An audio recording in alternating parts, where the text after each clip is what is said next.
CBO em Ação desse mês começa com um dos acontecimentos anuais mais importantes da oftalmologia brasileira, a Prova Nacional. Ela acontece de forma online e é promovida pelo Conselho Brasileiro de Oftalmologia. A central de transmissão é aqui, na sede do CBO. A prova aconteceu no dia 20 de fevereiro e contou com 894 inscritos das mais diversas regiões do Brasil. Nós temos uma equipe profissional, temos vários professores aqui nos ajudando para que tudo isso transcorra com sucesso. O modelo online adotado desde 2021 se mostrou eficiente em vários aspectos.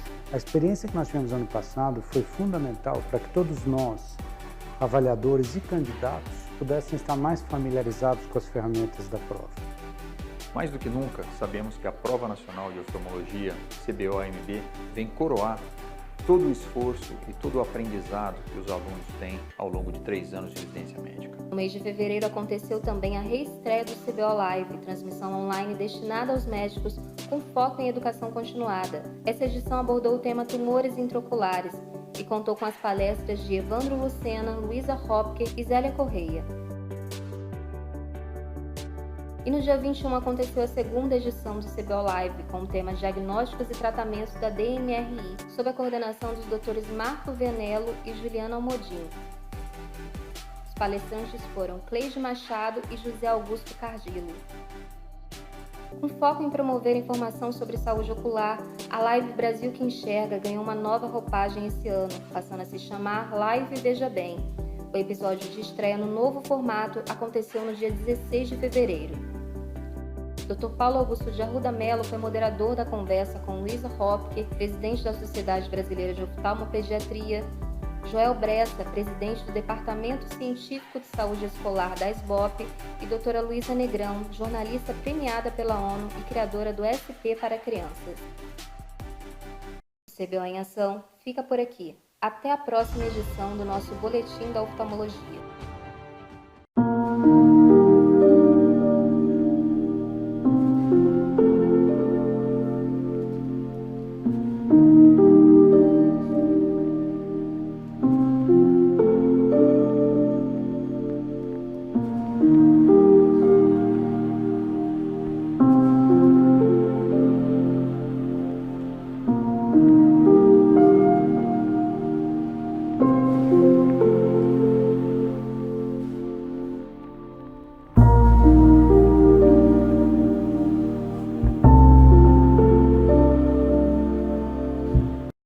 Boa noite, colegas oftalmologistas de todo o Brasil. É um prazer estar com vocês nessa sessão em que nós homenageamos a mulher. Essa é uma reunião da Comissão Mulher do CBO. Essa comissão tem 10 anos e no último censo que o CBO promoveu de oftalmologistas, ficou evidenciado que há 42% de oftalmologistas mulheres. E isso é bem interessante porque quando a gente consegue observar a relevância, né, do nosso papel dentro dessa sociedade. Muitas presidentes de sociedade no momento, e algumas já foram mulheres, então hoje a gente tem na sociedade de uveites, de estrabismo, de pediatria oftálmica, a gente tem várias sociedades mulheres. Eu mesma fui presidente da Sociedade Brasileira de Glaucoma e hoje sou da Sociedade Latino-Americana de Glaucoma. O que isso significa? Isso significa que nós conseguimos estar no meio predominantemente masculino, né, que era assim ao longo do tempo. A nossa inserção na sociedade, eu gosto de lembrar de um fato que eu acho bastante marcante, porque para a nossa geração já não é claro, é que minha mãe, quando nasceu, nós não tínhamos o direito de votar, que parece para a nossa geração uma coisa extremamente básica, né? Mas apesar disso, de nós ocuparmos esses cargos todos hoje em dia dentro do nosso conselho, de uma forma geral na nossa sociedade, nós não somos absolutamente representativas das mulheres do nosso país. Porque quantas mulheres podem estar no nosso lugar? Existem muitas mulheres que não têm a menor condição de ter o grau de escolaridade que nós temos e conquistar tantas oportunidades que nós desejamos. E nós sempre dissemos que lugar de mulher é onde ela quiser. E para isso, nós temos que cumprir alguns papéis. Não é fácil, porque cada um na sua missão, na sua atividade, pode fazer um pouco.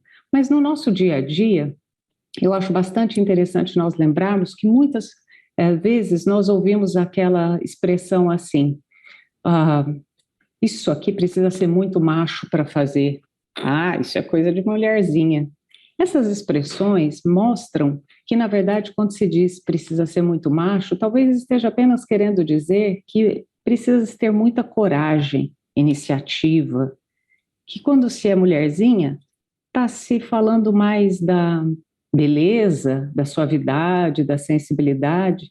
E, na verdade, quando a gente troca esses adjetivos, a gente observa que todos são comuns a homens e mulheres. Então, parte do nosso papel provavelmente vai ser melhorar o linguajar nos nossos ambientes, trazermos esses sinônimos para que haja menos discriminação. E tem um outro papel que eu acho bastante relevante, que é inspirar. Eu creio que a nossa função pode ser essa, uma vez que a nossa atuação é bastante limitada nos nossos nichos, né? Mas inspirar aquela garotinha que vai no nosso consultório, inspirar a filha da nossa secretária, inspirar a nossa vizinha, enfim, mostrar às meninas que elas podem sonhar, que elas podem ser profissionais, elas podem desejar estar onde elas quiserem. E essa é a minha principal fala hoje, quando eu dou as boas-vindas em nome do CBO, onde eu ocupo a função de primeira secretária nessa atual diretoria. E eu passo agora para vocês, para iniciarem essa discussão, e chamo aqui agora a doutora Keila para poder assumir essa coordenação. Por favor, doutora Keila. Olá a todos, boa noite. É um prazer, então, estar nessa live do CBO com o assunto Comissão CBO Mulher. Realmente, essa comissão foi iniciada já há muitos anos, como a doutora Vilma já pontuou, e inicialmente foi ideia minha, doutora Cristina e doutora Denise de Freitas. Claro que imediatamente já anexamos uma grande porcentagem de mulheres, tanto que nós temos grupo de WhatsApp que não cabe todo mundo, né?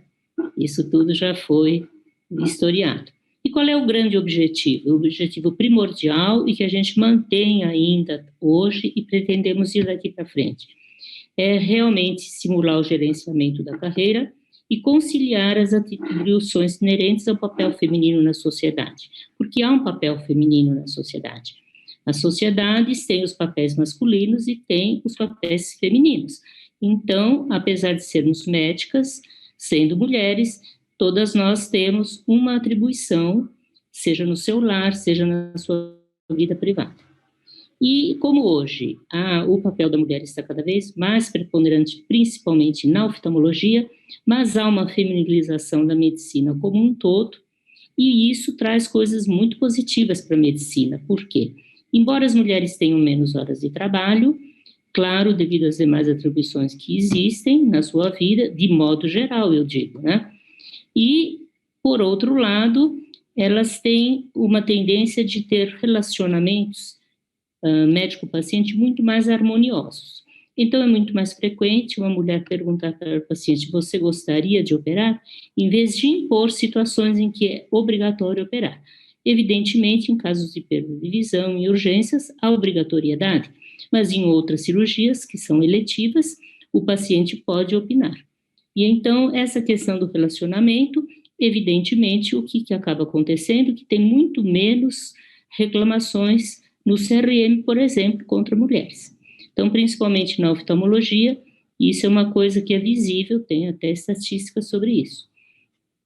O papel da mulher, então, cada vez mais se impõe, os nossos múltiplos papéis são possíveis, embora que, obviamente, não há perfeição. E é muito interessante sermos imperfeitas, porque o imperfeito existe, o imperfeito é real. Então, todos procuramos acertar o tempo todo, seja na nossa profissão, seja na vida pessoal. E alguma imperfeição faz parte do humano. Aquele famoso errare humanum est é uma coisa muito importante. Evidentemente que a mulher não tem necessidade, principalmente na nossa sociedade, de ter nenhuma limitação. Pretendemos, portanto, hoje aqui nessa sessão, vamos ser exemplos de mulheres muito bem posicionadas, que podem desenvolver a carreira e que vão nos dar exemplos a serem seguidos. Acho que era essa introdução só que eu gostaria de fazer, e eu vou chamar então a coordenadora da sessão atual, que está nas mãos da doutora Maria Cristina Dantas, e ela vai fazer as demais apresentações. Boa noite a todos, obrigada Keila, obrigada Vilma por fazer a introdução da nossa live. Bom, na verdade vocês já falaram tudo sobre nós mulheres, eu tenho só uma pergunta depois de tudo isso, né? Nós temos tantas mulheres oftalmologistas muito boas, empoderadas, né, um termo muito bom hoje em dia, mas a gente não tem nenhuma mulher exercendo um cargo de importância no CBO. Né? A gente teve a Fabiola Mansur, a doutora Keila, agora a doutora Vilma Leles, mas a gente nunca teve nenhuma mulher presidente. Quem sabe agora, né, a gente está arrumando com a Vilma, talvez esteja arrumando para ter a primeira mulher presidente do CBO. Esse é o meu sonho, então, a mulher presidente do CBO. Então, eu queria começar agradecendo as coordenadoras que, junto comigo, ajudaram a tornar esse evento realidade hoje. Vou chamar, então, a doutora Elizabeth Guimarães, ela é chefe de setor de lentes de contato da Santa Casa, e mais do que isso, ela tem projetos muito importantes, ela tem uma mente brilhante, ela criou um projeto que chama Amigos da Lente, que ela consegue doação de lentes de contato para os pacientes necessitados. Esse é um projeto brilhante, maravilhoso, que a gente não, às vezes até pensa, mas nunca coloca em prática. Né? Então, a gente sabe que a Beth tem, não só isso, ela tem muitos projetos importantes na cabeça dela. A doutora Maria Ângela Sardinha é especialista em retina e vítreo, oftalmopediatra, mas mais do que isso também a Maria Ângela é uma pessoa muito boa, de bom coração. Além de estudiosa, a Maria Ângela é uma pessoa que, durante a pandemia, ela ajudou todo mundo, me ajudou bastante também, a gente ficou todo mundo enclausurado dentro de casa, muitas vezes sem saber o que fazer, né, sem saber o que fazer para ajudar na linha de frente, a gente não podia. A Maria Ângela me ensinou a fazer aqueles shield face. Eu me divertia fazendo shield face, graças a Mariana. E eu vi que nessa pandemia não foi só isso que ela fez muita coisa para ajudar muita gente. E, por último, eu queria apresentar a doutora Camila Ventura, ela é especialista em retina pediátrica, presidente da Comissão Jovem da Pan-Americana, presidente do Congresso Internacional da Sociedade Brasileira de Oftalmologia de 2022. Mas também Camila Ventura não é só isso, Camila Ventura é filha de Iliana e Marcelo Ventura? Não, isso é muito pouco, né? Na verdade, a Camila, ela desenvolveu trabalhos muito importantes, acho que ela foi entrevistada pela CNN, eu acho que ninguém aqui foi entrevistado pela CNN, nem a Ana Luísa. Então, Camila é jovem, mas é uma jovem brilhante, que a gente vê o quanto está crescendo, não só porque tem o sobrenome Ventura, mas a Camila, ela ocupou o espaço dela agora na sociedade oftalmológica. Então, nós vamos começar com a primeira apresentação. Na verdade, nós vamos fazer perguntas, né? Vai ser mais um bate-papo, perguntas, do que uma apresentação de aula. Então, queria apresentar primeiro a doutora Ana Luísa Hoffler Lima. A doutora Ana Luísa, ela não mandou para a gente, né, Ana? Não, mas tem uma titulação. Mas eu tenho. Mas eu tenho. Ana Luísa é professora titular do Departamento de Oftalmologia da Unifesp, professora orientadora do curso de pós-graduação da Unifesp. Ela foi presidente da Pan-Americana, e ela ganhou aquele Achievement Award da Academia Americana, como se fosse uma medalha, né? Ela ganhou uma medalha em 2005, e em 2018 ela ganhou a medalha Senior. Isso não é para pouca gente, né? Eu acho que a Ana Luísa é também uma daquelas pessoas fora do comum. A Ana Luísa não é boa só porque todo mundo acha que ela é boa, ela tem um monte de trabalho publicado, tem quase 200 trabalhos publicados, também a gente sabe que não é para muita gente, e ela não é só uma pesquisadora, né? A gente acha que às vezes a mulher pesquisadora é meio maluca, que não tem família, que não tem filho. Não, a Ana Luísa é casada, tem uma família muito boa, tem filhas, uma família muito bacana, quer dizer, então a Ana Luísa é exatamente aquela mulher povo, que conseguiu conciliar tudo, carreira, né, a profissão, a vida acadêmica e os filhos também. Então, muito obrigada, Ana, por ter participado. Agora eu queria chamar a doutora Elizabeth Guimarães para apresentar a nossa próxima convidada. Bem, então nós vamos começar com a doutora Mônica Gonzalez, né? A Mônica é psicóloga analítica, junguiana, terapeuta sexual, psico-oncologista e tem uma experiência larga aí com roda de mulheres, coordenação de roda de mulheres. Mônica, você que lida com nós, mulheres, verdadeiras metamorfoses ambulantes, né? A gente está mudando o tempo inteiro, ainda bem que a gente está mudando. Muito já foi falado aqui de inspiração, de competência e cobrança, da inclusão da mulher, enfim, ainda um largo caminho aí que nós temos pela frente. Mas a gente queria ouvir de você, em relação à pandemia em especial, de que maneira você acha que a mente da mulher foi afetada nessa pandemia? O que é que você mais vê no seu consultório? Ansiedade, depressão, o que é que exatamente você acha que impactou mais na mente da mulher na pandemia? E obrigada por estar aqui conosco, a gente vai adorar ouvir você.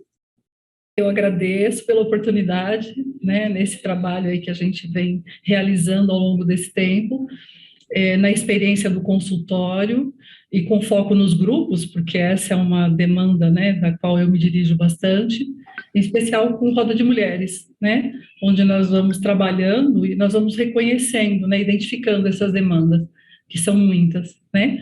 Quando nós trabalhamos com grupos, como eu tenho aqui no consultório, isso acontece de uma forma, e quando nós atendemos, por exemplo, né, com um grupo formado na periferia para atender mulheres em situação de vulnerabilidade, as demandas são muito maiores, né. Então, o que eu vejo é que na pandemia, né, todo mundo foi afetado, todos, de uma forma geral, mas a mulher foi mais afetada. Eu acho que esse foi o grupo mais afetado, né, porque essa mulher, ela é mãe, ela é profissional, ela é esposa, enfim, ela tem muitas demandas.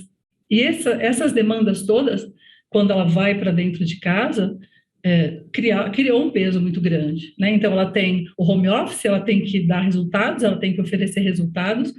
Por outro lado, né, ela tem que atender os filhos com a mãe em casa, né? Esses filhos chamam, esses filhos o tempo todo vão demandando, e as mulheres chegaram, né, exatamente naquele lugar do peso da sobrecarga, né? O quanto para elas isso acabou levando para os transtornos mentais mesmo, a depressão, a ansiedade, o sono que eu não consigo dormir, eu não consigo me relacionar, eu não consigo conversar, é como se elas tivessem virado bonecos de fazer e de realizar as coisas.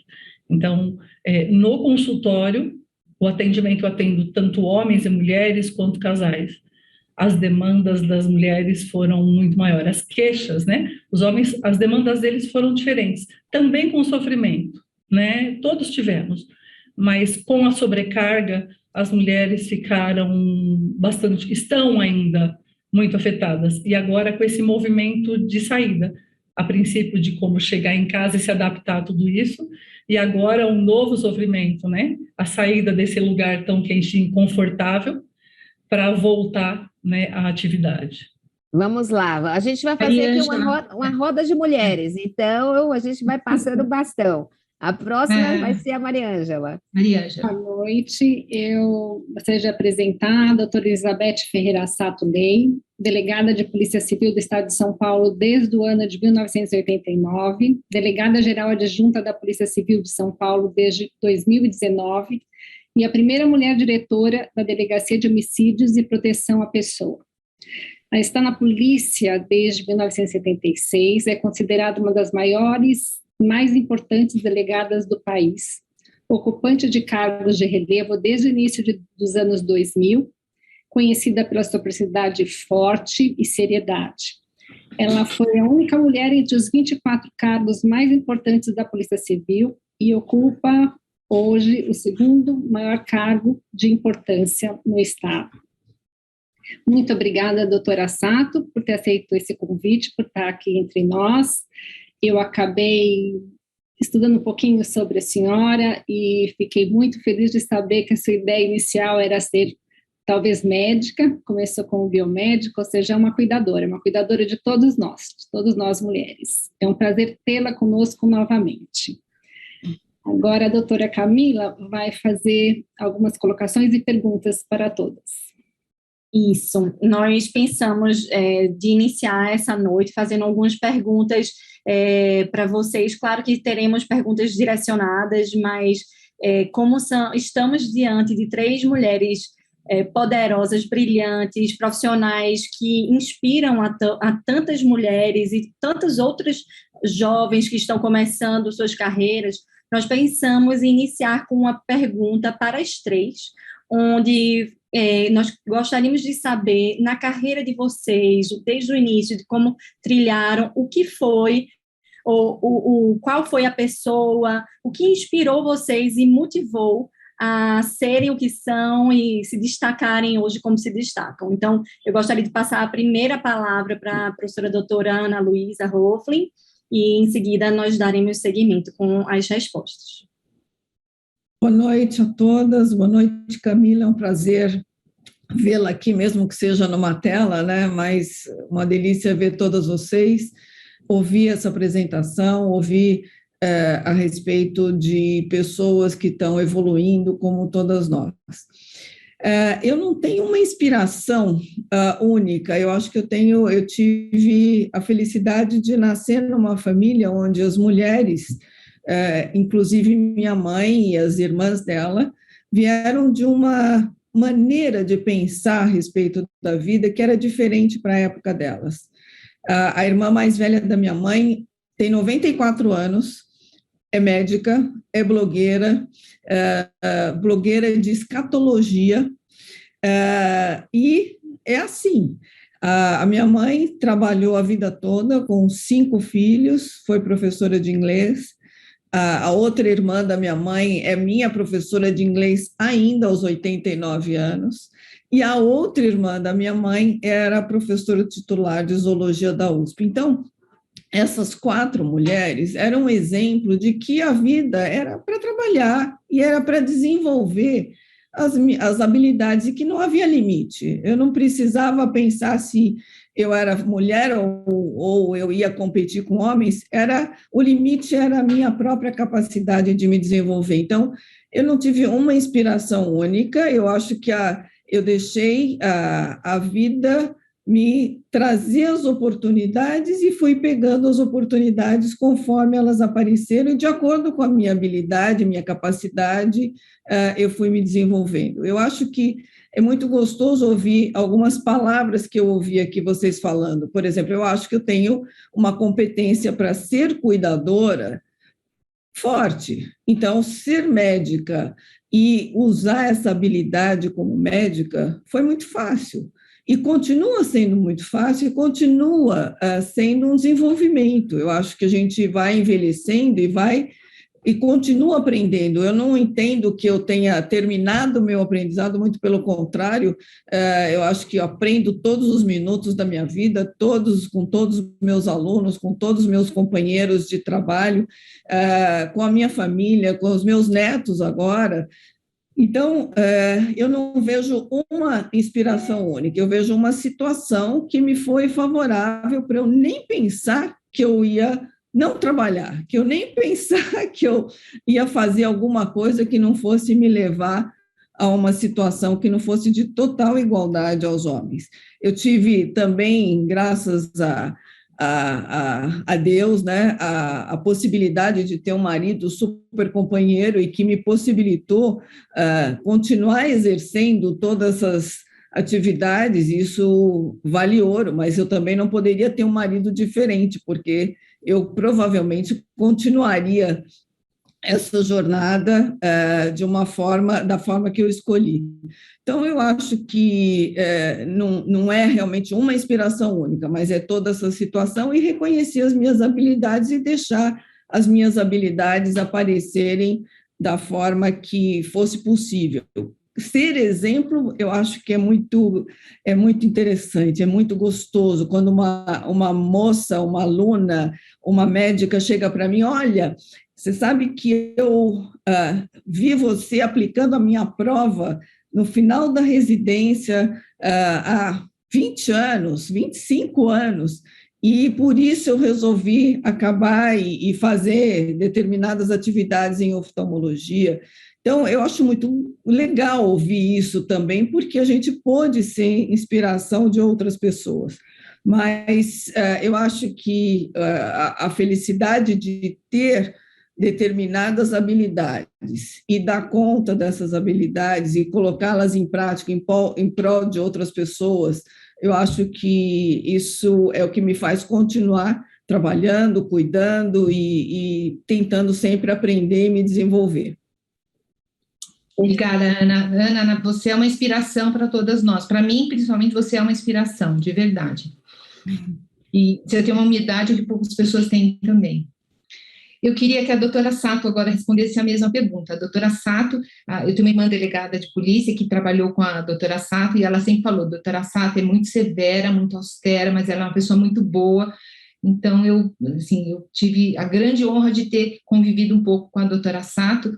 A gente sabe, hoje ela ocupa o segundo posto mais importante dentro da polícia, isso não é para pouca gente, a gente sabe que o mundo da polícia é eminentemente masculino. Como é que a doutora Sato conseguiu chegar lá, sendo mulher e ainda mantendo a sua essência feminina, né, doutora Sato? Então, Mônica, vai falando para a gente, né, passamos o bastão para você, pulamos aqui na roda de mulheres. O que é que te... A mesma pergunta, né? O que é que te inspirou e como você chegou até o momento atual? Quais foram as inspirações que te fizeram ser a Mônica Gonzalez hoje? Ouvindo a doutora Ana Luísa, né, eu penso que fortemente tem a questão do cuidar, né? Isso é algo bem, né, intenso. E o desejo, na verdade, não foi muito uma inspiração, né? Foi muito mais uma motivação, como um ser apaixonado, né? Pelas pessoas, pelas relações, pelas emoções. E isso foi me levando para o caminho da psicologia. Mas, sem dúvida, o sofrimento, a dor, né? De tudo isso que a gente vai vivendo e que a gente vai aprendendo, foi, de fato, um grande motivador, né? Quando a gente fala em medicina, as dores são muito claras, né? Elas ficam muito diagnosticadas. A gente pode olhar e ver que tem um problema no olho, que tem uma perna, que tem um braço, mas os problemas emocionais não. É uma dor silenciosa, né? Que se prolonga, às vezes, na vida da pessoa. E é essa mesma motivação que faz com que eu me movimente, com que eu faça, né, o tempo todo, que eu corra atrás de me aperfeiçoar, de buscar respostas, para que eu possa fazer isso da melhor forma. Então, acho que, sem dúvida, é essa relação mesmo, né, com o ser humano, entender e me aprofundar nessas relações, sem dúvida. Então, eu vou lançar a próxima pergunta para a doutora Ana Luísa. Então, seguindo, tiveram algumas palavras que me chamam muito a atenção.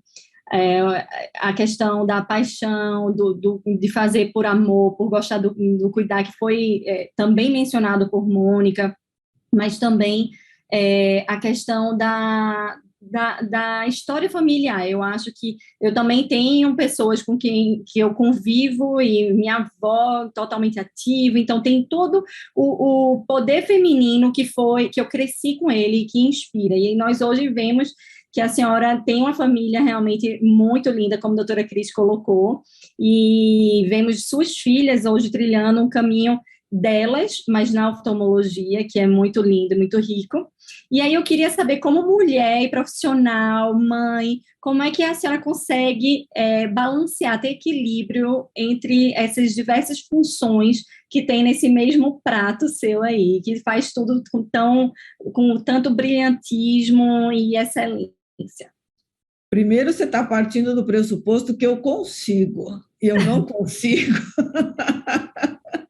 É ilusão que a gente consiga, mas é claro que eu também sou insatisfeita com o que eu consigo fazer. Eu gostaria de fazer mais, eu gostaria de dividir melhor, mas eu sempre também entendi que, para que a gente pudesse trilhar uma carreira profissional, a gente tinha que lançar mão de pessoas valiosas em volta da gente para poder cuidar do que a gente não podia cuidar.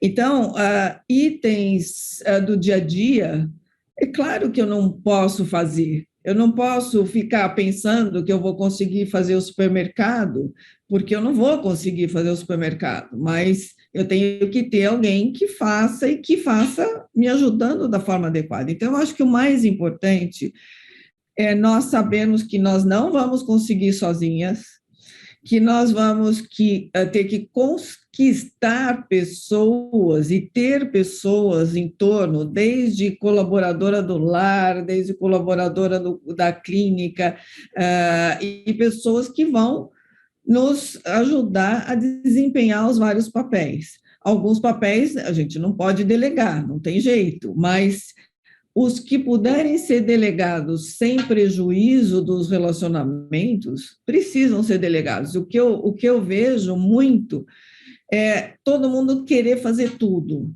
Não dá.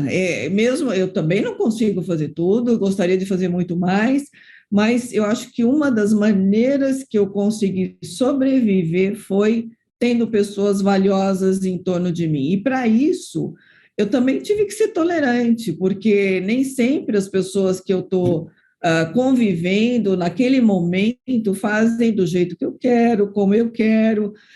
Então, nós precisamos saber as limitações de cada um, ter uma inteligência emocional para lidar com essas diferenças e conseguir realmente ter esses valiosos auxílios no entorno de todos nós.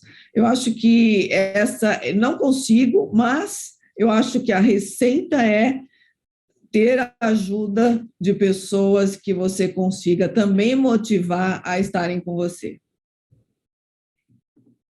Trabalho em equipe, então. Sempre. Que a gente vai aproveitar que você está na fala e já te fazer uma pergunta. A gente tem observado muito um aumento de blefarite e olho seco na pandemia. Então, queria seu parecer, que você acha disso, se as máscaras têm um fator primordial? Olha, semana passada, quando a Cris me ligou sobre este momento, nós estávamos conversando sobre pandemia e olho, e pandemia e máscara, pandemia e olho seco, foi exatamente uma semana, e uma das possibilidades que eu tive foi conversar com uma dermatologista e buscar informações já consagradas a respeito da questão máscara. E tem muita coisa na literatura sobre máscaras. Eu não tinha lido todas as que eu pude ler essa semana e achei bastante interessante, porque, inclusive, nós tivemos alguns termos que eu também não estava familiarizada, que é o MAS acne, o MAS rosácea e o MAD, que é a máscara causando olho seco. Então, são 3 termos que eu aprendi essa semana por causa dessa live. E quando eu conversei com a dermatologista, que é uma amiga minha muito querida, Denise Steiner, ela também me falou de alguns itens relacionados à pele e máscara que tem a ver com a pele da pálpebra. Nós tivemos, nessa literatura e no depoimento de dermatologista, nós tivemos aumento real de acne. Por quê? Porque nós, com a máscara, estaremos criando um ambiente de mudança total do microbioma, da microbiota da pele. Então, quem respira dentro de um ambiente úmido por muitas horas, uma máscara, por exemplo, a N95, a PFF2, ela vai ter um abafamento natural muito importante. Então, eu, inclusive, arrumei fotos de rosácea piorando, situações que eu não tinha visto tão pessoalmente, mas que estão bem documentadas. E isso acontece também na pálpebra, porque dermatite de contato na pálpebra por causa da proximidade da máscara. Nós temos máscaras que têm o metal, pessoas com alergia ao metal, máscaras que têm a espuma, que levam também à alergia. Então, nós temos a possibilidade de ter uma mudança da microbiota com um aumento do número de ordéolos. No consultório, eu vi alguns casos de ordéolos que eu não podia relacionar à máscara, porque eram pessoas que já tinham uma disfunção de glândulas de meiboma e que com a máscara até se agravaram, e é mais ou menos o que a gente vê também publicado, quer dizer, são pessoas que já têm uma alteração de pele, alteração de glândulas de meiboma com obstrução, e aí o ambiente onde o ar, uma máscara mal vedada nessa região, pode facilitar a contaminação da pálpebra. Então, isso é uma situação até esperada pela situação de usar máscara. Então, uma das recomendações é tirar a máscara, trocar a máscara, descartar a máscara, para que a gente não tenha aquele ambiente tão propício à proliferação de bactérias. Na questão olho seco, entram outros hábitos. Por quê? Primeiro, existe a real possibilidade de ar diretamente em direção ao olho, por também vazamento dessa região, causar uma alteração na evaporação do filme lacrimal. Então, isso ocorre. Mas também houve uma mudança de hábitos na utilização dos olhos com dispositivos eletrônicos. Nós estamos aqui numa reunião às 8 horas da noite, quantas de nós já fizeram umas 3, 4 reuniões hoje durante o dia, e quantas pessoas trabalham fazendo reuniões e com uma atenção à tela completamente diferente. A própria Mônica deve fazer também consultas online e deve ter que ficar atenta ao não verbal do seu paciente, porque dali ela vai tirar informações. E é lógico que o nosso número de piscares durante cada minuto vai ser diferente do que uma situação de uma reunião presencial. Mas é o que temos, precisamos usar máscara, temos que trocar a máscara para não haver uma modificação tão grande dessa microbiota de pele e pálpebra. Precisamos lubrificar os olhos, precisamos descansar depois de algum tempo usando as telas de computação. Então, basicamente, o ambiente está propício para termos mais olho seco, para termos mais ordelo, para termos mais acne, para ter mais rosácea, e é o que temos no momento. Vamos tirar a máscara em ambientes externos a partir de hoje em São Paulo, mas vamos continuar usando máscaras provavelmente por muito tempo no nosso trabalho. Aliás, não quero trabalhar sem máscara, não sei quando eu vou trabalhar sem máscara, porque agora a gente se sente muito mais protegido estando com uma proteção facial. Então, acho que foi isso que eu consegui também ver, os tratamentos, por exemplo, para rosácea, numa situação de exacerbação de um quadro de rosácea cutânea, podem piorar uma irritação nos olhos, então a gente também precisa cuidar da rosácea de forma adequada. Os tratamentos são vários, eu não vou discutir tratamento dermatológico, mas nós, como oftalmologistas, podemos orientar o nosso paciente a, sim, procurar um dermatologista para, inclusive, tratar acne, para tratar rosácea, para fazer todos os tratamentos, porque seborreia também aumentou muito. O fato do calor e a máscara junto, a gente teve uma mudança da lubrificação da pele e uma desproteção da pele nas zonas de atrito. Então, isso perto dos olhos pode facilitar várias situações. Eu acho que, para esse tipo de pergunta, foi o que eu encontrei. Pode ser que a gente pense em mais alguma alternativa para te responder depois. Excelente, obrigada. Eu também não pretendo tirar a máscara tão cedo, mas vou orientar a troca, isso eu não estava orientando, a troca mais frequente, que talvez ela melhore o quadro. Obrigada. Doutora Cristina? Doutora Sato, está com o microfone ligado, agora nós gostaríamos de ouvi-la. Muito obrigada. Bem, inicialmente eu gostaria de agradecer imensamente mais esta oportunidade de falarmos um pouco sobre essa questão tão importante que é a violência contra a mulher, a violência doméstica de uma maneira geral. Eu me sinto extremamente honrada e já aprendi aqui, porque o que a doutora Ana Luísa acabou de apontar são todos os sintomas que eu tenho. os olhos ardendo, não consigo respirar, estou com a pele horrível, precisamos fazer um tratamento ao final da pandemia. Mas, a parte de tudo isso, eu gostaria de dizer o seguinte: a primeira pergunta que foi feita a todos nós foi a que nos inspirou a seguir nas nossas carreiras. Eu, na verdade, tive uma inspiração através de 2 sentimentos. O primeiro deles era aquela questão de justiça. Desde criança, eu não podia ver ninguém apanhando, nenhum menino batendo em menina, eu não gostava de brigas, eu sempre intervia.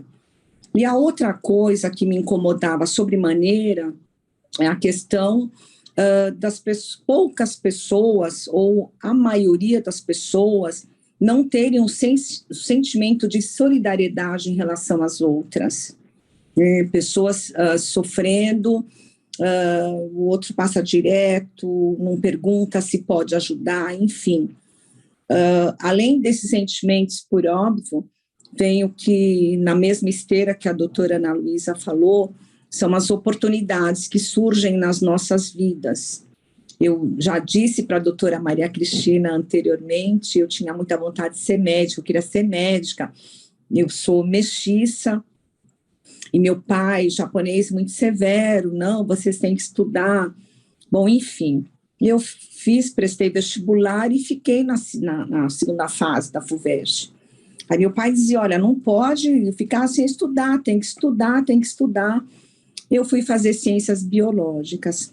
Só que nesse interregno, eu venho de uma família bastante humilde.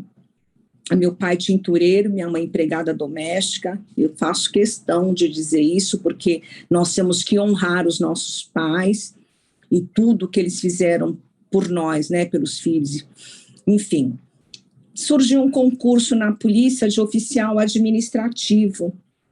Na verdade, o antigo escriturário temporário. Eu me inscrevi, fui fazer esse concurso e eu passei.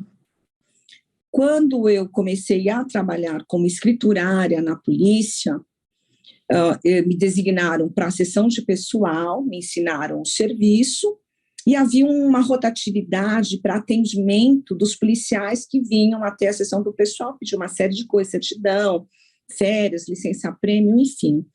E eu ouvi 2 investigadores conversando sobre uma investigação de homicídios que eles estavam fazendo.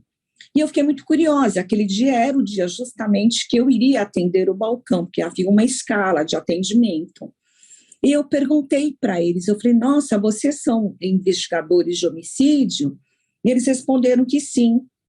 E eu fiquei curiosa, eles me falaram como tinha sido essa investigação, que ela estava no início, enfim. Resumindo um pouco essa história, eu me apaixonei por essa investigação. Falei, nossa, é tudo que eu quero fazer.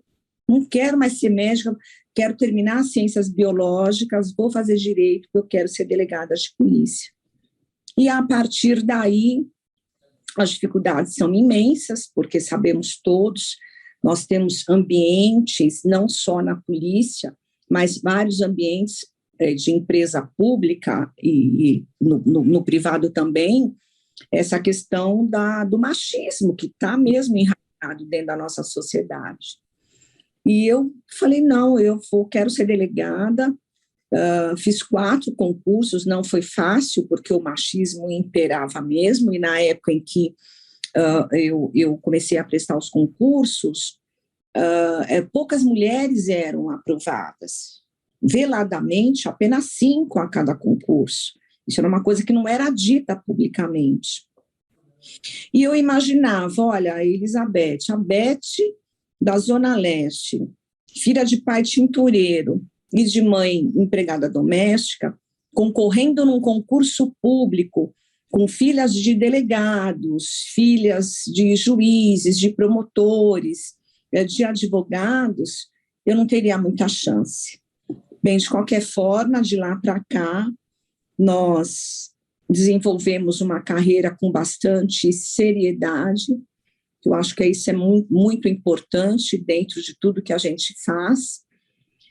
mas não perdendo, em momento nenhum, a solidariedade, a questão de justiça e o atendimento humanizado às pessoas. Beth? A segunda Beth. Beth Sato, Beth Guimarães. Vamos lá, Beth Guimarães. A gente quer voltar, né? Ouvimos 3 histórias muito interessantes aí, inspirações de carreiras e coisas que realmente fazem diferença, né? Acho que para todas nós mulheres que estão ouvindo essa live. E muito bonita a sua história, minha xará, Elizabeth Sato. E realmente eu tenho uma admiração muito grande, né, por tudo, pelo papel que você faz nessa sociedade, e acredito que muitas dificuldades você deve ter encontrado. Encontra ainda, né? Mas a gente, como toda boa mulher, vai dando um jeitinho e vai encontrando o nosso caminho, né? É verdade. E agora a gente vai dar um pulo nessa conversa e vai voltar para a pandemia. E foi falado muito bem pela doutora Ana Luísa sobre o aspecto de saúde ocular. E a gente quer ouvir da doutora Mônica agora no aspecto da saúde mental. A gente sabe que a máscara, né, ela esconde a expressão facial. Então é difícil. Eu hoje estava comentando com uma residente de máscara. Digo, gente, eu não conheço vocês. Tem 2 anos que vocês estão chegando de máscara e a gente conhece pelos olhos, né? E eu acredito que, como psicóloga, você faz uma leitura de uma expressão corporal facial, né?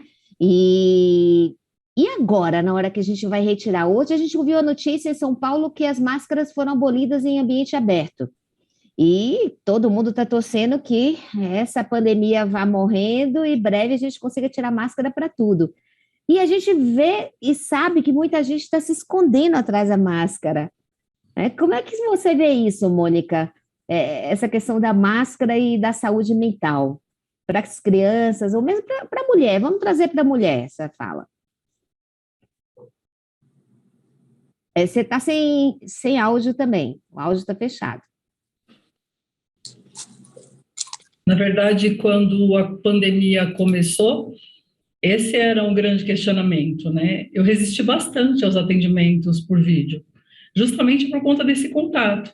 Uma coisa é você ter alguém aqui na sala com você ouve, você vê, você faz uma leitura, né? Isso é muito amplo. E aí, para trás do computador. Então, a minha adaptação foi difícil, acho que até pela minha resistência. Então, o estresse, o cansaço de tentar fazer essa leitura do jeito que eu fazia a princípio, eu acho que todo mundo passou por isso, foi difícil. Mas aí você vai, né? Nós somos seres humanos, nós somos seres muito adaptáveis, né? Então, nós somos nos adaptando. E hoje a gente consegue fazer esse caminho, né? Da mesma forma, mesmo através do vídeo, existe a leitura, existe esse contato, existe a conexão, né? Isso também é outra verdade. Tem pessoas que estão aqui comigo que eu ainda não conheço, eu não vi o rosto. Eu vejo, às vezes, na foto, mas a gente ainda não se encontrou sem essa máscara, né? No encontro das pessoas, o rosto, a face, né? Ela é uma identidade, né? Fala muito, esse é um grande encontro. Então, isso a gente tem sentido muita falta. Então, eu lembro que no começo da pandemia, eu me sentia tão cansada, eu passava 8, 10 horas. Então, eu tinha os clientes que eu atendia, eu botei grupos voluntários, eu atendia pessoas, eu atendi o pessoal da saúde, eu atendi o pessoal da educação. Então, eu fiz horas de grupos no intuito de, né, como é que eu posso minimizar? Sempre o intuito é de que forma eu posso minimizar o impacto do que está acontecendo agora. E depois do final do dia, eu me senti esgotada, cansada, né, por conta dessa dificuldade, mas que com o passar do tempo isso foi diminuindo, né, essa adaptação foi chegando e a gente conseguiu, né, hoje é tão natural, tá tão na nossa sociedade, né, tudo está sendo resolvido através do computador, né, e que bom que a gente teve esse caminho, né, as coisas poderiam ter ficado muito mais difíceis sem isso. Então, imagina, né, a pessoa em qualquer lugar do mundo, como eu atendi pessoas de todos os lugares, a depressão, o medo, né, tomada por crises de pânico, por crises de ansiedade, Foram momentos de muita incerteza, o começo, essa chegada. Como fazer isso? De que forma faria isso, se não dessa? Então, por outro lado, né, que bom que a gente teve, que bom que esse caminho aqui, né, foi um caminho possível para a gente poder promover todos esses encontros. Eu confesso que eu ainda prefiro os encontros pessoalmente, né? Eu sou das antigas, eu gosto de gente, eu gosto, né?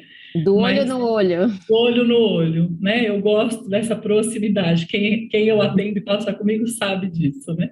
Mas aí, depois de 4 meses em casa, eu falei, não, chega, né? Eu preciso retomar.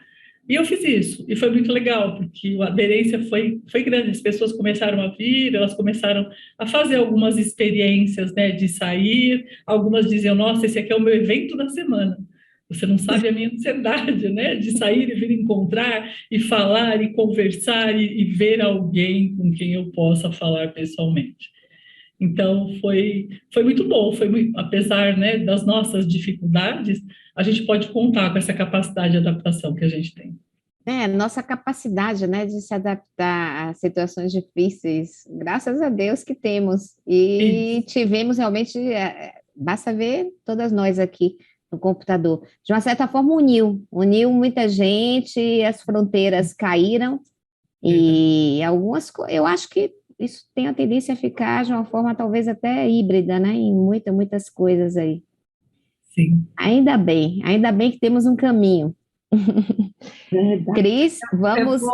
Eu vou aproveitar o ensejo e vou continuar com uma pergunta minha, que eu li esses dias e eu estou muito intrigada, Mônica, em relação à síndrome do impostor, né? Hoje nós vemos muitas mulheres vivenciando isso, está na moda, todo mundo falando síndrome da impostora. Eu queria que você, se pudesse resumir, eu sei que o tempo é curto, mas se pudesse resumir quais são os sinais de alerta, como identificar, existe algo para evitar? Então, esse tema me chamou a atenção e eu acho que todas as mulheres precisam saber sobre ele. Então, se você puder, só um gancho e depois a gente retoma a pandemia, já que você estava com a palavra. Nós temos ouvido falar bastante, né, nesses últimos tempos a respeito disso. Então, é o quanto a pessoa não se sente, não se percebe, não se encontra de fato com as próprias características, com o que ela é, com o que ela tem, com o que ela sente, né? Então, parece que tudo vira uma grande farsa. É como se eu não pudesse me apropriar ou como se eu não fosse de fato aquilo que eu sou. Hoje, como a gente falou agora, né, o computador, a internet, ela ajuda em muitas coisas, mas o quanto também há uma desidentificação, né, quanto eu vou me perdendo de mim, quanto eu vou tendo aí, né, esse distanciamento de quem eu sou. Então, eu me vejo ali, eu me vejo aqui, exigem de mim algumas coisas, né, então eu preciso ser, eu preciso demonstrar, eu preciso parecer, e tudo isso vai fazendo com que eu vá desconectando de mim mesma. E aí tem momento, né, e a gente vem sendo tomado, né, por essa sensação. Não, eu sou uma farsa, você está dizendo isso aqui, eu estou aqui te atendendo, mas eu não sei o que eu sei, né? Eu só estou montada, eu estou aqui a serviço de alguma coisa. Aliás, eu nem sei porque eu estou aqui, porque de fato eu não sou isso, né? Eu não sei. Então tem aí um grande sofrimento, uma grande dor, né? Tem um afastamento da essência de que de fato eu sou e desse ego, do que foi construído ao longo de tudo isso. Quanto maior esse distanciamento entre o que eu sou e o que foi construído e o que eu me permito, né, o que socialmente foi construído, maior é o espaço para que a gente se perca, né? É onde entram os sintomas, é onde entram as doenças. Quanto mais próximo disso, né, mais em equilíbrio. Então, nunca estarão juntas, porque são, né, instintos diferentes, são formas diferentes, mas quanto mais próximos, mais conectada a mim mesmo, mais perto de mim, mais perto do que eu sou. E só seguindo esse raciocínio, nós percebemos mais mulheres na pandemia passando por isso justamente por ter uma tela na nossa frente, então ter essa questão de ser o relacionamento mais frio, esses momentos talvez de mais introspecção, de reflexão, é por isso, é por esse motivo, ou já é algo de antes, já vinha acontecendo, mas ninguém nunca tinha se dado conta, ou não tinham, as pessoas não tinham reparado que isso estava acontecendo com a sociedade? Acho que ficou evidente, né? Ficou mais evidenciado. Não é uma questão só feminina, né? Isso é uma questão geral. Então, tem a ver com o ser humano, tem a ver com a conexão, tem a ver com quanto ele se encontra com ele mesmo, né? Mas, lógico, nesse período de pandemia, muitas coisas vieram à tona, né? Então, as pessoas foram se identificando, reconhecendo, estudando, e muitas coisas foram apresentadas. Então, por isso que a gente está ouvindo falar mais nesse momento. Eu penso que nunca falamos de tantos transtornos emocionais. Cada um de nós já ouviu muitas desses transtornos, como você está me trazendo esse, né? Mas, sim, é algo que já havia, é algo que vem acontecendo, mas, de novo, o quanto nós vamos nos desconectando de quem de fato somos. O quanto todo esse excesso de informação, o quanto toda essa conexão, que por um lado é fantástica, né? Mas o quanto ela me distrai, o quanto ela me tira de mim mesmo, né? O quanto ela me tira de viver quem eu sou. Eu vou aproveitar um pouquinho nesse tema e perguntar para a doutora Sato, eu sei que dá uma live o assunto, mas se ela consegue resumir um pouco para a gente o quanto essa pandemia impactou na violência contra a mulher. Quanto aprendizado hoje aqui com essas mulheres maravilhosas, não? Prestando bastante atenção na transmissão dos conhecimentos. Mas, enfim, nesses tempos de isolamento que afetou a todos nós, o mundo inteiro, inesperadamente, porque surgiu do nada. Nós, preocupados com essa questão da violência doméstica, a violência contra a mulher, porque nesse confinamento todas ficaram em casa, como já foi dito, trabalhando em home, tendo múltiplas atividades. E o marido também, o companheiro, ficando junto. Então, passaram o dia todos juntos. E aí surgiram os problemas, na verdade, com relação ao que nós, enquanto Polícia Civil, poderíamos fazer para prestar esse socorro às mulheres. Então, em abril de 2020, nós antecipamos um projeto que nós tínhamos, que era a criação da Delegacia de Defesa da Mulher online, e lançamos, então, esse projeto. A Delegacia de Defesa da Mulher online, ela funciona 24 horas por dia. De abril até hoje, nós tivemos mais de 58 mil boletins de ocorrência registrados, de todas as naturezas, seja de lesão corporal, de agressão verbal, agressão psicológica, enfim, todos os tipos que envolvem a violência contra a mulher.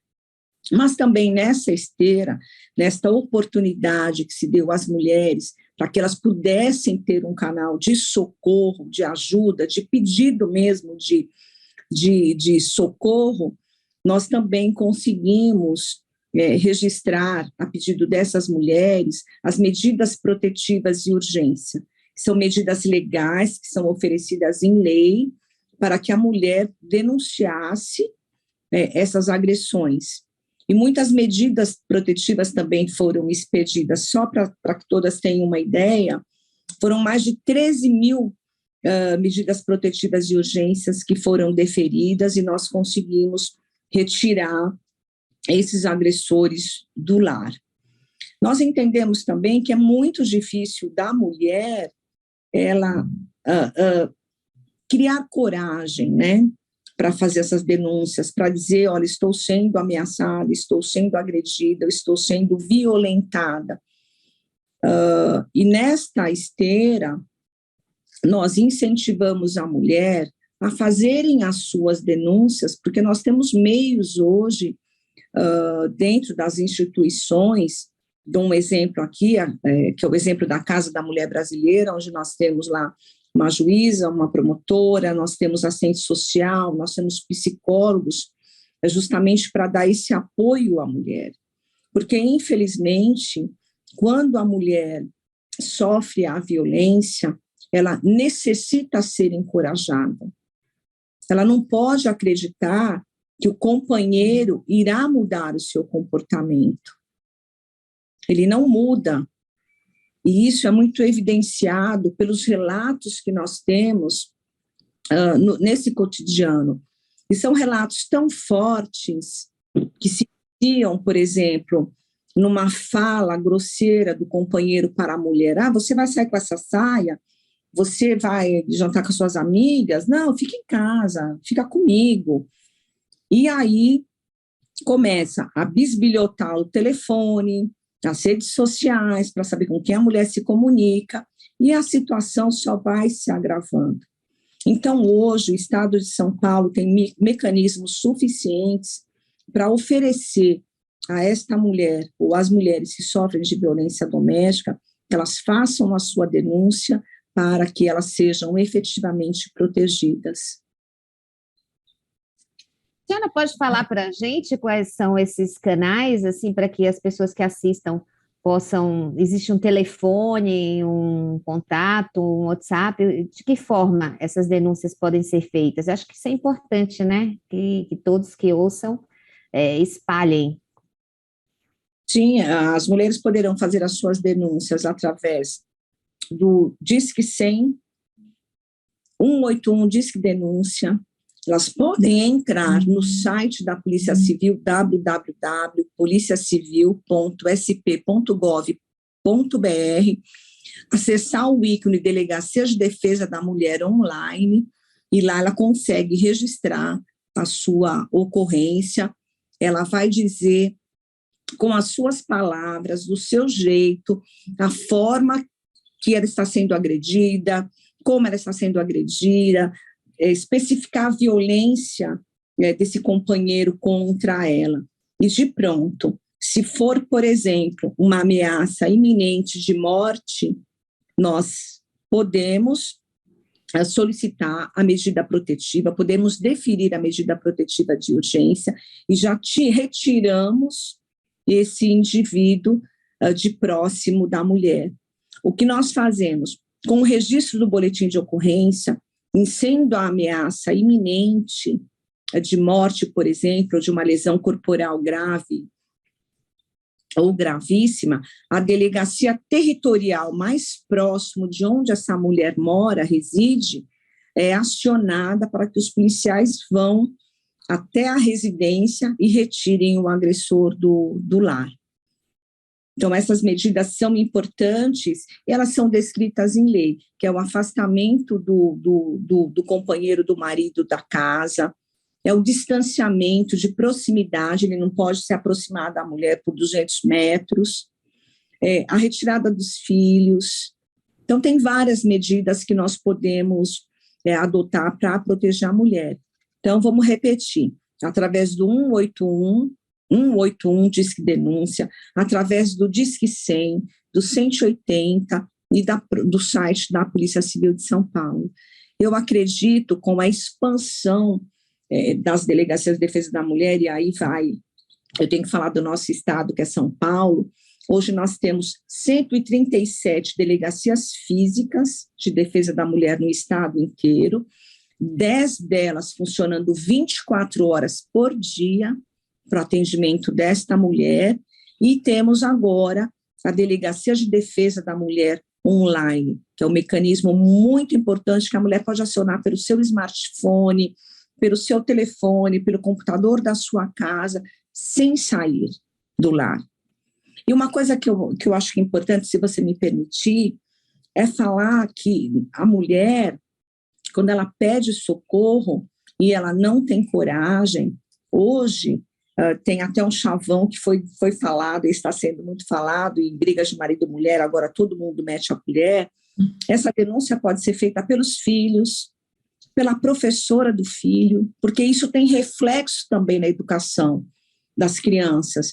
As crianças costumam relatar que a mãe está sendo agredida à professora.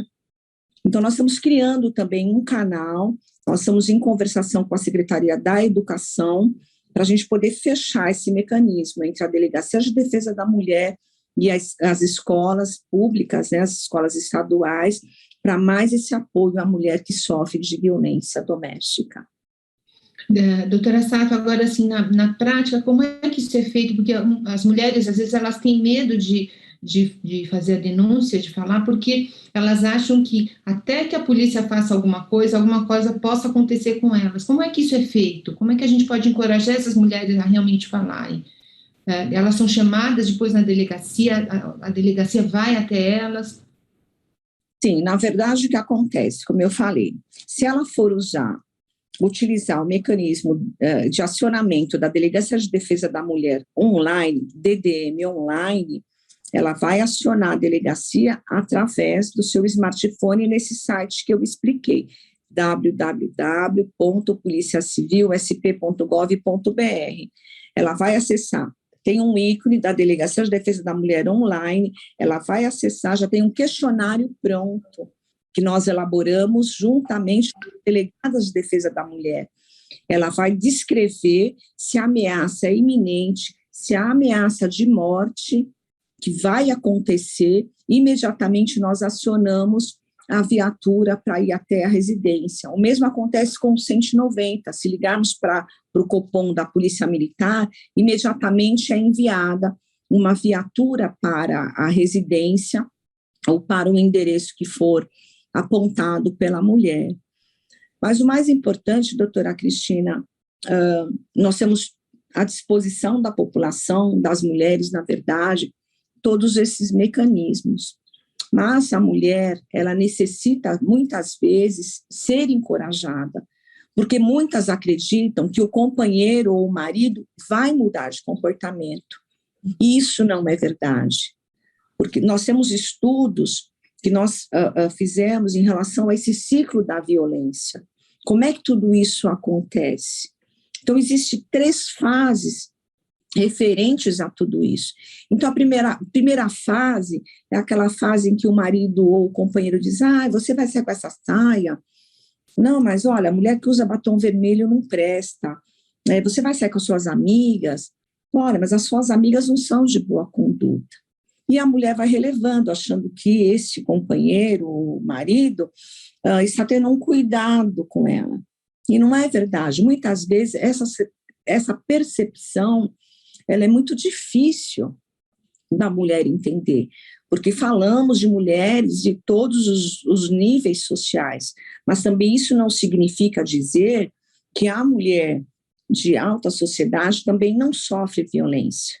Ela sofre, sim, a violência patrimonial, por exemplo. Eu já registrei casos em que fui procurada na delegacia, que a vítima falou, meu marido me bate, ele me agride, e ele me ameaça tirar o meu cartão de crédito. De outra banda, nós temos mulheres que são agredidas porque o marido chegou bêbado em casa, alcoolizado em casa, e ela foi servir o jantar para ele, o jantar estava frio, ele jogou o prato de comida no rosto dessa mulher. Não satisfeito, ele foi no fogão, porque a mulher estava esquentando uma água para passar um cafezinho para o marido, ele pegou a caneca com água quente e jogou no rosto desta mulher. Então, é necessário que, ao mínimo sinal, a mulher denuncie, se afaste dessa pessoa, porque ela não vai melhorar, ninguém muda. Talvez a doutora Mônica, que está aí, possa dizer com muito mais propriedade em termos de psicologia, porque a prática nos ensina que eles não mudam, e não vão mudar, até que chegam numa fase que nós chamamos de fase de lua de mel. Ele diz, meu amor, não vou fazer mais, não vou mais brigar com você, eu te amo, eu quero viver com você eternamente. Passou essa fase de lua de mel, as agressões são piores, causando lesões graves e gravíssimas nessas mulheres. Tem mulheres que têm lesão permanente, muitas morrem. Mas mesmo com este cenário, que nós não consideramos agradável ainda, e não é bom, há muito que ser feito, há muito que ser melhorado, o Estado de São Paulo conseguiu reduzir em 25% o número de feminicídio. É uma porcentagem que talvez a outros olhos, digamos assim, possa considerar pouco. Mas quando nós vemos a média nacional de redução de feminicídio em outros estados ou em outros estados, você percebe que São Paulo está fazendo a sua lição de casa. Não serei leviana aqui neste momento dizer para todos e todas que estão nos vendo agora que os números são satisfatórios, que eles são bons. Será bom quando nenhuma mulher for agredida, mas a necessidade, e essa é a outra forma com que a polícia vem trabalhando, concitando a sociedade civil, as organizações não governamentais, a nos ajudar no sentido de mudança de comportamento dos homens. Enquanto os homens entenderem, tiverem o entendimento de que a mulher é sua posse, é sua propriedade, nós não vamos avançar jamais. E as mulheres, em contrapartida, têm que ensinar os seus filhos a respeitar as mulheres, desde criança, para que eles se acostumem. Olha, na minha casa, meu pai trata minha mãe muito bem, ele vai tratar a sua namorada e sua futura esposa também muito bem. Mas, infelizmente, nós vivemos num mundo que é machista, a sociedade é machista, e ao estar dentro de ambiente eminentemente masculino e machista como esse, nós temos sim que ter uma mudança de postura, uma mudança de comportamento, porque há homens que são assim, já falaram para mim, doutora, ela é minha, se ela não for minha, ela não vai ser de mais ninguém. Então ele tem aquela mulher como a sua propriedade. Então é mais fácil, imagino eu, sair de um relacionamento, quando ele está no início, percebeu que o comportamento daquele homem não é aquilo que eu quero para mim, eu não posso acreditar que amanhã ele vai mudar. Eu entendo que não muda pelas inúmeras experiências, histórias com H que nós temos na polícia. Todos os dias são registrados boletins de ocorrência de violência contra a mulher, que eu falo, meu Deus, como é que alguém podia ter feito isso com uma mulher? Amputação de dedo, socos, murros, dilacerações, facadas, pauladas. Não é possível que uma mulher tenha que suportar ser tratada dessa maneira. Nenhuma de nós merecemos isso. Por isso que é importante que a mulher entenda efetivamente que nós dispomos de mecanismos para ajudá-las, mas, em primeiro lugar, a mulher tem que dizer, não, eu quero sair desse relacionamento abusivo, eu necessito sair desse relacionamento abusivo. E ela tem que se encorajar e denunciar, e não pode ter ilusão de que o companheiro vai mudar de comportamento. Doutora Sato, mas uma vez feita a denúncia, existe algum tipo de apoio psicológico para essas mulheres que sofreram agressão? Sim, nós temos os canais, agora estão sendo criadas mais 40 casas de apoio, o governo do estado lançou esta semana, além da Casa da Mulher Brasileira, todas as nossas delegacias de defesa da mulher têm convênios com universidades que dão um apoio psicológico e o apoio assistencial, que é tão importante, porque muitas mulheres não saem, porque falam, olha, eu não vou sair de casa, pago aluguel, ele põe comida dentro de casa, ele paga a escola dos filhos. Então, elas ficam totalmente resignadas e totalmente murchas, eu diria, sabe? É muito triste ver tudo isso, mas é uma realidade. Obrigada, doutora Sato. Na verdade, assim, a gente queria fazer muita pergunta, mas é que se a gente não encerrar logo, a gente vai ser... o pessoal do CBO não vai gostar. Então, eu queria fazer agora uma última pergunta, mas a pergunta agora é para todas nós. A pergunta a resposta é uma frase. Como você foi impactada nessa pandemia? O que mudou para você nessa pandemia? Você como pessoa, você melhorou, você piorou ou você é a mesma pessoa? Então, vou chamando na ordem que aparece na minha tela. Beth. Já sou eu? É. Ai, Qual das duas? Beth Guimarães. Então, vamos lá, em uma frase. Eu acho que eu melhorei porque eu exercitei paciência, resiliência e perseverança. Maria Ângela. Bom, eu acho que eu piorei um pouco no cuidado comigo, né? Eu parei de me olhar muito no espelho, eu comi mais, eu me exercitei menos, era para ter mais tempo, eu tinha mais tempo e não consegui tudo isso. Mas eu melhorei percebendo do quanto eu sou capaz de conseguir fazer muita coisa, mesmo de dentro da minha casa. Tipo, 3 meses em casa, eu consegui atingir e ajudar muita gente. Falei demais, né? Parar aqui. Mas eu sei. Camila. Para mim foi muito positivo ver isso, de a pessoa consegue, se ela, claro, tem muita determinação, força de vontade, mas a gente consegue ressignificar, criar outras prioridades. Então a pandemia me mostrou isso, que muita coisa, muito trabalho científico meu que estava engavetado, eu peguei tudo e não, olha, então já que eu tenho que ficar em casa, vou produzir cientificamente, então foi para mim positivo. Ana Luísa. Está sem microfone. Eu acredito que a pandemia, para mim, foi uma oportunidade única, apesar de muito triste, porque nós perdemos pessoas valiosas ao nosso redor, ninguém da minha família, mas pessoas muito queridas se foram, mas a oportunidade de mudança total de hábitos. Nós não sabíamos que nós podíamos aprender como nós podemos aprender, nós não sabíamos que a gente podia produzir tanto estando numa situação de confinamento, nós não sabíamos que nós podíamos nos relacionar estando numa situação como essa com pessoas do Brasil inteiro, em lugares diferentes.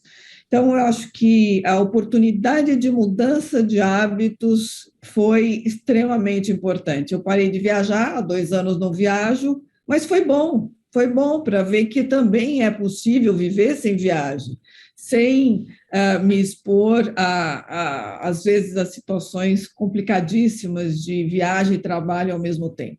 Então, acho que foi uma oportunidade de mudança de hábitos muito importante. Doutora Sato. Para mim, acho que eu vou me consultar com a doutora Mônica, porque nós não paramos, a polícia não parou. Nós trabalhamos, obviamente, em escalas, mas todos os dias, cotidianamente, nós estamos presentes para garantir a proteção das pessoas, a proteção dos cidadãos, combatendo as festas clandestinas durante a pandemia. Eu diria que foi a época em que a polícia mais produziu. E, sinceramente, agora, eu falando intimamente, eu fiquei muito abalada, porque era tudo novo, nós não sabíamos o que ia acontecer, medo de que nós fôssemos trabalhar lidando com o público, a gente pudesse se contaminar, mas graças a Deus, eu não sei a fé de todas, mas eu sou muito temente a Deus, eu orei tanto a Deus e Ele me protegeu, tomei as 3 doses da vacina e não contraí o vírus, então é só agradecer por tudo. E antes de passar para a doutora Mônica, eu vou falar de mim. Eu sempre fui uma pessoa muito alegre, muito ligada na tomada do 220, e na pandemia, no começo eu me diverti, fiz muita coisa bacana, de repente eu comecei a me sentir uma pessoa muito preguiçosa. Eu virei uma pessoa preguiçosa e coloquei isso na cabeça, eu sou preguiçosa, não quero mais sair, só saía para trabalhar, não queria sair para jantar, para shopping, nada disso. Aí eu descobri que eu devo ter depressão. Depressão é uma coisa que nunca entrou na minha cabeça. Gente, depressão é coisa de gente fraca. Gente que não tem o que fazer fica deprimida. Mas não, eu acho que eu estou com depressão mesmo, e a pandemia me trouxe isso. E aí, por último, eu queria ouvir, então, a doutora Mônica, para justificar tudo isso. Primeiro falar, né, da sua sensação, a sua interna, como é que foi a pandemia para você. Acho que a princípio, como para todos, né? Foi essa sensação do que vai ser agora, de o que fazer. Mas, como eu disse, né, esse aspecto do cuidar, do querer ajudar nesse momento, me fez buscar recursos para poder oferecer o meu melhor, né? E eu fiz isso nos grupos, né? Montei pessoas, amigos, fizemos uma rede, conseguimos distribuir 3,5 toneladas de alimento para a periferia, que foi uma coisa também fantástica. Eu melhorei, eu me sinto muito feliz por ter feito tudo isso e por ainda estar fazendo, né? Por ter esse lugar, esse papel, né? A pandemia, eu acho que descortinou e trouxe muita coisa para a gente. Eu acho que isso precisa se estender, né? A gente precisa continuar o movimento, né? E quanto à depressão, as pessoas, aquelas que não tiveram, que não passaram por isso, elas não entendem, né? Essa dor que dói lá dentro, né? Essa paralisação, esse sentimento de impotência, isso é muito forte, não tem a ver com o nosso querer. A mente não domina, ela não determina, a gente simplesmente sente. Então, procure ajuda, busque ajuda, né? Nós precisamos de ajuda. Eu, como psicóloga, tenho a minha terapeuta, eu tenho a minha supervisora, eu tenho um caminho que me dá sustentação para fazer o trabalho que eu faço, né? Vocês também diariamente estão em contato com as pessoas, vocês encontram, vocês no ambiente mais controlado, que é através da medicina, a doutora Sato num ambiente, né, muito mais agressivo, num ambiente muito mais difícil, mas busquem ajuda, porque estar conectados conosco mesmo ajuda a gente a fazer o que faz, né? Jung, o meu mestre, ele diz, né, se queremos alcançar o céu, precisamos ter raízes muito profundas. Então, olhem para si, cuidem de si. Obrigada, doutora Mônica. Alguém quer falar alguma coisa final? Eu quero, que foi um prazer enorme estar aqui com a Sato, com a Mônica, com todas vocês, Elizabeth, Cris, Mariângela, Camila. É sempre muito prazeroso conviver com vocês. Obrigada, então, obrigada a todos pela participação, obrigada por ter ajudado tanto.